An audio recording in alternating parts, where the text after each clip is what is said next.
Hello दोस्तों, मैं doctor रश्मि त्रिपाठी आपका अपने चैनल लॉ फाइटर से कट में स्वागत करती हूँ। दोस्तों, आज के सेशन में जो मैं केस लेकर आई हूँ वो सुप्रीम कोर्ट का बहुत ही लेटेस्ट केस है।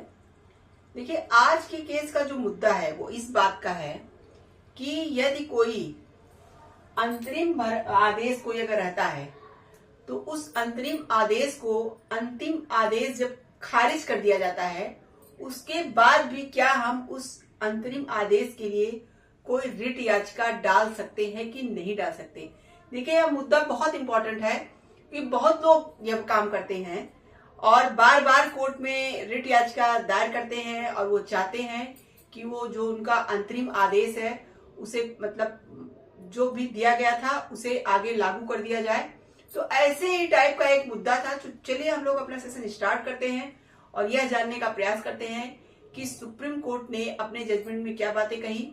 जैसा कि यहाँ पे इलाहाबाद हाईकोर्ट ने तो इनकी याचिका को खारिज कर दिया था और इन पे जुर्माना वगैरह भी लगा दिया था, तो इसीलिए यह अपनी अपील लेकर के जो है सुप्रीम कोर्ट जाते हैं। तो चलिए हम लोग जानते हैं कि सुप्रीम कोर्ट ने अपना क्या जजमेंट दिया और क्या बातें इस तरह के केस में कही। जैसा कि जो है केस रहता है, केस के फैक्ट कुछ यूं रहते हैं कि एक पर्सन रहते हैं जो कि अपने किराएदार को हटाना चाह रहे थे, तो उन्होंने जो है अपीली न्यायालय में केस किया और उनका ये कहना था कि मुझे अपने जो है इस घर में खुद की जरूरत है, तब खुद से मैं अपना कुछ काम वगैरह करना चाहता हूँ, इसलिए मैं इस किराएदार को हटाना चाहता हूँ। तो देखिए, वहां पे जो है अपीली न्यायालय में यह पाया गया कि ये अपना पूर्ण स्वामित्व का जो दावा था उसे प्रमाणित नहीं कर सके। तो इस आधार पे यानी कि यह अपने पूर्ण स्वामित्व को जो प्रमाणित नहीं कर सके, तो यहाँ पे इस आधार पे अपीली न्यायालय ने इनके इस जो है केस को खारिज कर दिया। तो देखिए, तब ये क्या करते हैं, तब ये इलाहाबाद हाईकोर्ट में अपनी एक रिट याचिका डालते हैं।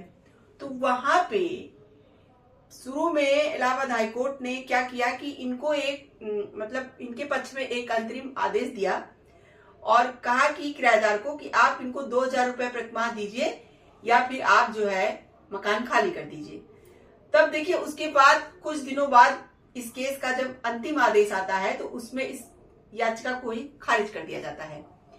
तो जब इस याचिका को खारिज कर दिया जाता है, इसके बावजूद भी ये क्या करते हैं, ये फिर से जो है हाईकोर्ट में फिर से जो है एक याचिका डालते हैं और उनका जो अंतरिम आदेश दिया गया था उसका जो है उस पर जो है कार्रवाई वगैरह कराने का प्रयास करते हैं कि जो अंतरिम आदेश आया था इनके फेवर में उसी का आगे पालन हो। तो इसीलिए इन्होंने पुलिस वगैरह से अपने उस आदेश का पालन करवाने के लिए एक रिट याचिका डाली थी। तो इस याचिका को भी यहाँ पे हाईकोर्ट ने खारिज कर दिया था। तो फिर तिबारा इन्होंने हाईकोर्ट में एक याचिका डाली और तब क्या किया इन्होंने, तब इन्होंने इस जो अंतिम आदेश आया था उसको छिपाते हुए इन्होंने रिट याचिका डाली।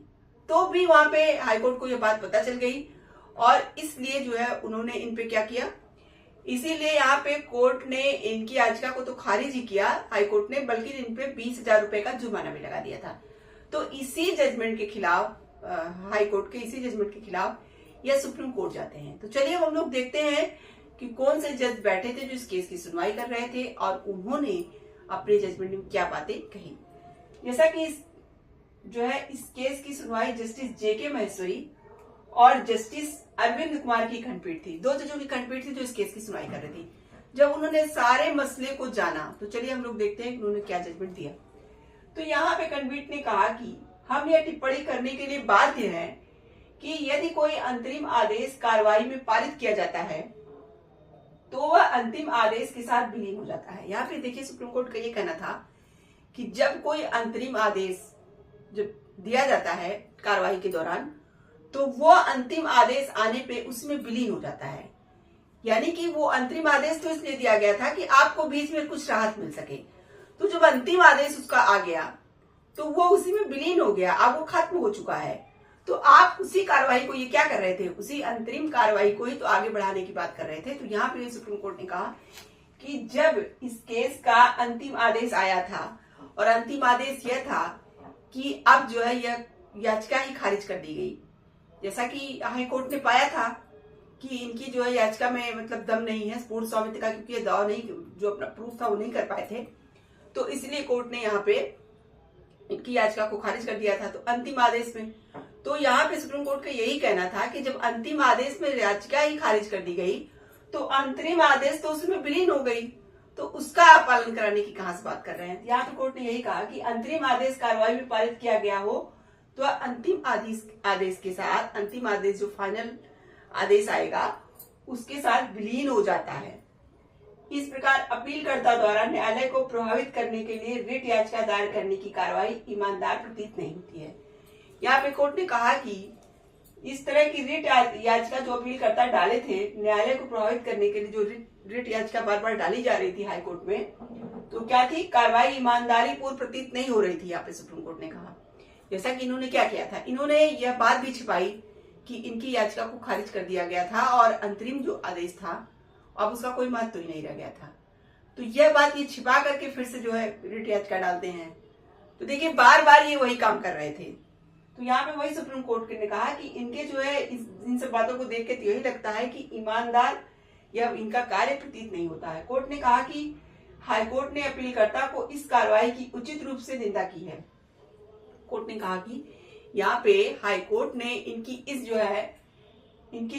हाईकोर्ट ने अपीलकर्ता की इस कार्रवाई की उचित रूप से निंदा की है, यानी कि हाईकोर्ट ने जो भी किया सुप्रीम कोर्ट ने उसका समर्थन किया।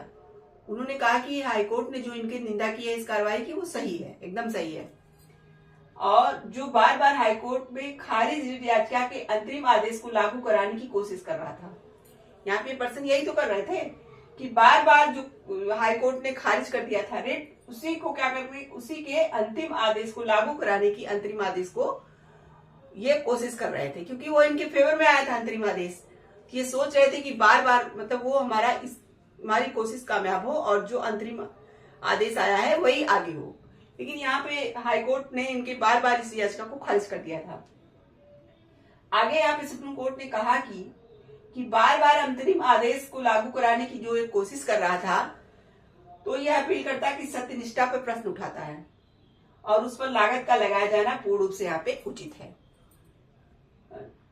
यह आवश्यक है कि यह देखा जाए कि न्यायालय में कार्रवाई विवादों के निपटाने और पक्षकारों को न्याय प्रदान करने के लिए शुरू की जाती है। यहाँ पे कोर्ट ने कहा कि देखिए, जैसा कि यह देखा जाए कि न्यायालय में कार्रवाई जो होती है वह विवादों के निपटाने और पक्षकारों को न्याय दिलाने के लिए होती है, जिससे इस महान संस्थान में जो वादकारियों का विश्वास और भरोसा है वो बना रहे। यहाँ पे सुप्रीम कोर्ट ने देखी यह बातें कही कि भाई जो भी न्याय प्रदान किया जाएगा उसमें जो इस संस्थान में इस महान संस्थान में वादकारियों का जो विश्वास और भरोसा है वो बना रहे। भाई गलत काम यहाँ कोर्ट का ये कहना है कि अगर हम करेंगे तो हमारे ऊपर कौन भरोसा करेगा। यदि कोई पक्ष न्यायिक प्रक्रिया का दुरुपयोग कर रहा है या चालाकी एवं रणनीति से आदेश प्राप्त करने का प्रयास करता है तो न्यायालय को ऐसे परेशान करने वाली याचिकाओं पर लागत लगाने का अधिकार है। यहाँ पे कोर्ट ने कहा, देखिए सुप्रीम कोर्ट ने यहाँ पे हाईकोर्ट ने जो भी अपना जजमेंट दिया था उसको कहा कि उन्होंने बहुत सही जजमेंट दिया। यहाँ पे अपीलकर्ता जो थे उनको जो है उनके ऊपर जो भी जुर्माना वगैरह लगाया गया था वो एकदम ठीक था। क्यों? क्योंकि यहाँ पे कोर्ट ने कहा कि यदि कोई पक्ष न्यायिक प्रक्रिया का दुरुपयोग कर रहा है और चालाकी एवं रणनीति से आदेश प्राप्त करने का प्रयास कर रहा है, यहाँ पे इन्होंने क्या किया था, इन्होंने तथ्य को छुपाया और चालाकी से जो है आदेश प्राप्त करने की कोशिश किया था। तो न्यायालय को ऐसे परेशान करने वाले याचिकाओं पर लागत लगाने का यहाँ अधिकार होता है। और यहाँ पे हाईकोर्ट ने यह बात, हाईकोर्ट द्वारा लगाया गया जो 20,000 का जुर्माना था, इसे सुप्रीम कोर्ट ने कहा कि यह जुर्माना इनके लिए कम है। हाईकोर्ट ने इनके ऊपर 20,000 का जुर्माना लगा के इनकी याचिका को खारिज कर दिया था। तो यहाँ पे सुप्रीम कोर्ट ने कहा कि देखिए ये बार बार क्या कर रहे थे, न्यायालय को परेशान कर रहे थे और न्यायिक प्रक्रियाओं का दुरुपयोग कर रहे थे। इसलिए जो हाईकोर्ट द्वारा लगाया गया 20,000 का जुर्माना है ये इनके लिए कम है, जिसे 50,000 तक बढ़ाया जाना चाहिए, क्योंकि याचिकाकर्ता ने अपनी निराधार मांग को इस न्यायालय तक भी लाने का प्रयास किया। यहाँ पे कोर्ट ने यह भी कहा कि इनका जो है मांग थी वो निराधार थी। इन्होंने क्या किया, इन्होंने हाईकोर्ट को तो परेशान किया ही, साथ ये यहाँ तक चले आए, यानी सुप्रीम कोर्ट तक पहुंच गए। तो इसी बात पे यहाँ सुप्रीम कोर्ट नाराज था और उन्होंने कहा कि यह अपनी निराधार मांग को इस न्यायालय तक भी इन्होंने लाने का प्रयास किया है, इसलिए यह बात सही नहीं है। तो इनके ऊपर क्या किया गया, 20,000 का जो जुर्माना था उसे 50,000 में कन्वर्ट कर दिया यहाँ पे सुप्रीम कोर्ट ने, और कहा कि आप जो है सही नहीं हो, आपके ऊपर हाई कोर्ट ने जो भी आपकी रिट याचिका को खारिज किया वो एकदम ठीक किया है, और आपके ऊपर जो जुर्माना लगाया गया है उसे और बढ़ा देना चाहिए, तो बढ़ा दिया गया। तो यह था सुप्रीम कोर्ट का पूरा जजमेंट। देखिए, इस जजमेंट से हम लोग एक बात समझे कि यहाँ पे सुप्रीम कोर्ट का ये कहना है कि कोई भी पर्सन अगर न्यायिक प्रक्रिया का दुरुपयोग करता है, कानून का क्या करता है, उसका मिसयूज करने की कोशिश करता है, और चालाकी एवं रणनीति से कोई आदेश प्राप्त करने की कोशिश करता है, तो यहाँ पे न्यायालय को अधिकार है कि वह उस पर जुर्माना वगैरह लगा सकती है। तो आशा करते हैं कि आज का सेशन आपको पसंद आया होगा। आप मेरे चैनल को लाइक कीजिए, सब्सक्राइब कीजिए, शेयर कीजिए, बेल आइकन को दबाइए, जिससे ऐसे नए नए केसों जानकारी उसमें आपको अवगत कराती रहूं। तो थैंक यू वेरी मच।